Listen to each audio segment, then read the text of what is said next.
نبی کے صحابہ کا رتبہ بڑا ہے، ہر ایک ان میں ہادی، ہر ایک رہنما۔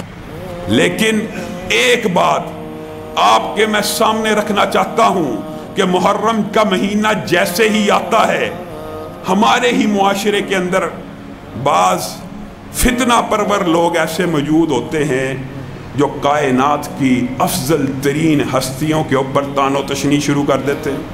افضل ترین ہستیوں کے بارے میں سب و شتم تبرے کا ایک میدان گرم کر دیا جاتا ہے، جو منہ میں بکواس آتی ہے کر دی جاتی ہے۔ میرے بھائیو، عبداللہ ابن مسعود نے فرمایا تھا، اور یہ بات صحیح دیگر احادیث سے بھی ثابت ہے، کیا اللہ رب العزت نے آدم سے لے کر قیامت کے دن تک جو آخری انسان پیدا ہونا ہے نا، ان کے دلوں کو ٹٹولا، ان کے دلوں کو کھنگالا، ان کے دلوں کی جانچ اور پرکھ کی۔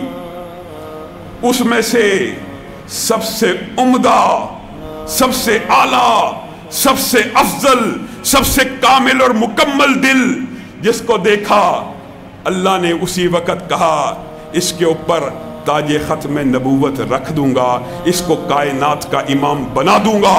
نبی ایسے نہیں بنتا کہ انسان محنت کرے، سٹرگل کرے، کوشش کر کے انسان اللہ کا قرب تو حاصل کر سکتا ہے، ولی اللہ کے درجے پہ تو فائز ہو سکتا ہے، لیکن کبھی کوشش اور محنت کر کے بندہ نبی نہیں بن سکتا۔ یہ صوفیوں کے من گڑت فلسفے، معاذ اللہ امتی نبی سے افضل ہو سکتا ہے؟ نہیں ہو سکتا۔ حضرت عبداللہ ابن مسعود نے کہا کائنات کا جو سب سے افضل دل تھا، اس دل کے اوپر نبوت کو اتارا، اور نہ صرف نبوت کو اتارا بلکہ نبوت کے سلسلے کو ختم کر دیا۔ اسی پر بات بس ہوتی، اس کے اوپر تو اجماع ہے، اس کے اوپر تو مسلمانوں کا اتفاق ہے، سوائے ایک گروہ کے جس نے یہاں تک ہردہ سرائی کر دی کہ جبریل نے ہمیں دھوکہ دے دیا ہے، نبوت علی کے اوپر اترنی تھی، نبوت محمد رسول اللہ کے قلب اطہر پہ لے آیا۔ یہاں تک بھی کہہ دیا لوگوں نے۔ آپ ایسے گروہ کی باتوں سے متاثر ہوتے ہیں جن کے عقائد یہ ہیں۔ حضرت عبداللہ ابن مسعود نے کہا پھر نبیوں کے بعد دلوں کو ٹٹولا گیا، سب سے پاک، طاہر، مطہر جن کے دل نکلے، اللہ رب العزت نے ان کو نبی محترم کا صحابہ بنا دیا۔ سب سے افضل، سب سے اعلیٰ امتیوں کے اندر اگر قرآن پاک میں ان کے دلوں کو تقوی کے لیے چن لیا، ان کے دلوں کے اندر اللہ نے ایمان کو بھر دیا، فَإِنْ آمَنُوا بِمِثْلِ مَا آمَنْتُمْ بِهِ فَقَدْ اهْتَدَوْا۔ اگر تم ایمان لے کے آؤ ان جیسا، کن جیسا؟ ہمارے لیے قابل تقلید، قابل نمونہ صحابہ کا ایمان ہے۔ عبداللہ ابن مسعود نے کہا افضل ترین دل امت میں سے جن کے تھے وہ اصحاب رسول بن گئے۔ میرے بھائیو، نبی محترم صلی اللہ علیہ وسلم نے کتنی سخت وعید نازل کی۔ اچھا یہ بھی عجیب و غریب فلسفہ ہے، جو بات نبی کریم کے ہم نے اس کے مخالف کرنا ہے۔ نبی کریم نے کہا میرے صحابہ کو برا بلا نہ کہو، نہیں ہم نے کہنا ہے۔ نبی کریم نے کہا میرے صحابہ کو گالی نہ دو، نہیں ہم نے دینی ہے۔ کیوں؟ نبی کریم صلی اللہ علیہ وسلم نے کہا جس نے میرے صحابہ کو برا بلا کہا اس پہ اللہ کے فرشتوں کا مطلب اللہ کے مکرم ملائکہ رسولوں کی، اور آپ کو پتہ ہے نا فرشتے اپنی مرضی سے بولتے ہی نہیں، فرشتے بھی اپنی مرضی سے کوئی کام نہیں کرتے، اللہ کے حکم کے مطابق کرتے ہیں۔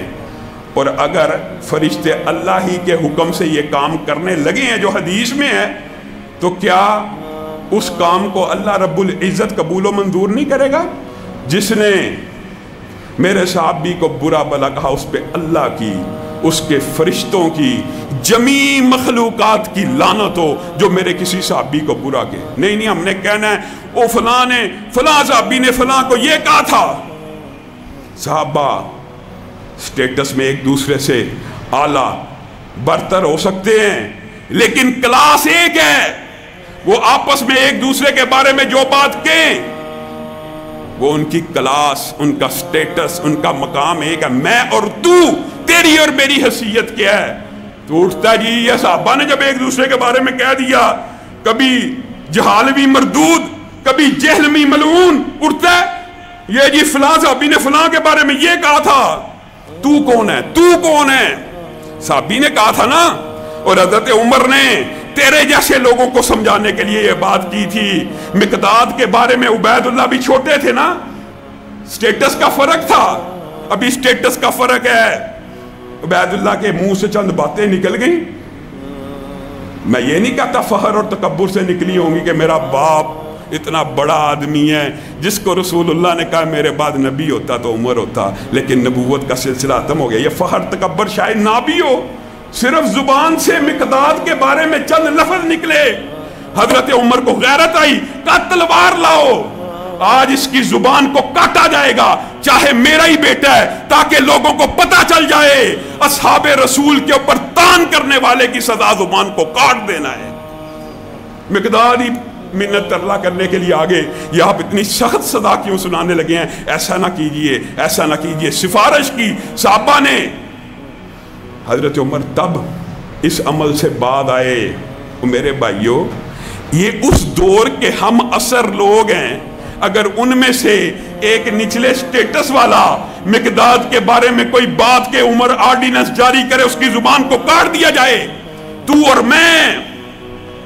اور نبی کریم صلی اللہ علیہ وسلم نے فرمایا اللہ کی قسم بہترین دور یہ ہے جس میں میرے صحابہ زندہ ہیں، اس کے بعد بہترین دور وہ ہوگا جس میں تابعین ہوں گے، اس کے بعد بہترین دور وہ ہوگا جس میں تبع تابعین ہوں گے۔ یہ تین دور اعلیٰ، اولا، افضل، ہر لحاظ سے، ایمان کے لحاظ سے بھی، ایمان کے لحاظ سے بھی۔ اس کے بعد امت کے مابین تقوی کی بنیاد پہ فرق رہے گا۔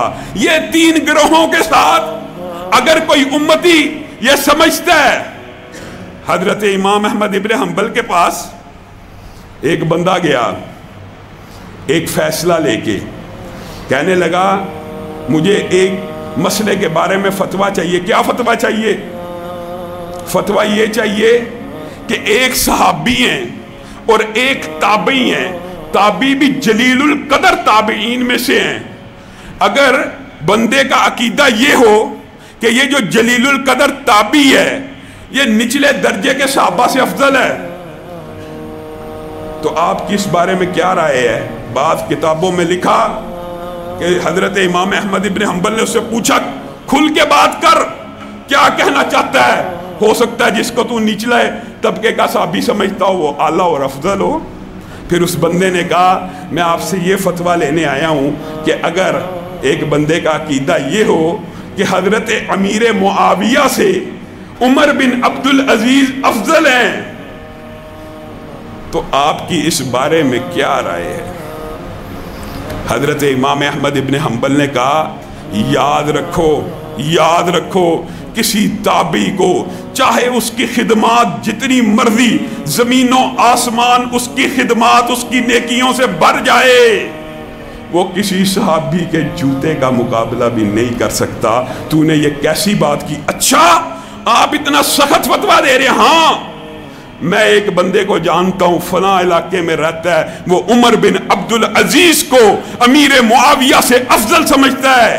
امام احمد ابن حنبل نے کہا پھر سن، تو یہودی کے ساتھ مجلس کر سکتا ہے، عیسائی کے ساتھ مجلس نشست کر سکتا ہے، ان کے ساتھ کھانا کھا سکتا ہے، یہ بیمار ہو جائیں یہودی اور عیسائی ان کی تیمارداری کر سکتا ہے، لیکن اللہ کی قسم میں احمد ابن حنبل کا فتویٰ یہ ہے تو اس بندے کے ساتھ بیٹھ نہیں سکتا، اس کے ساتھ کھانا نہیں کھا سکتا، یہ مردہ مر جائے تو اس کی عیادت کے لیے نہیں جا سکتا، کیونکہ اس نے اپنے ایمان کا بیڑا غرق کر دیا۔ اور یہی اللہ کی سنت ہے، اپنی طرف سے نہیں کہہ رہا، اللہ کی قسم قرآن پاک میں دفاع صحابہ کے بارے میں اللہ نے آیات نازل کی ہے۔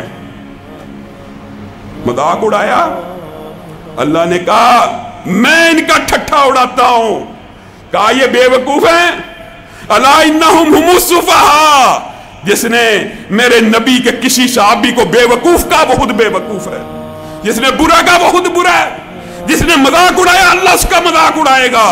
تركت هواي تركت بضاعتي دنياي، تركت هواي.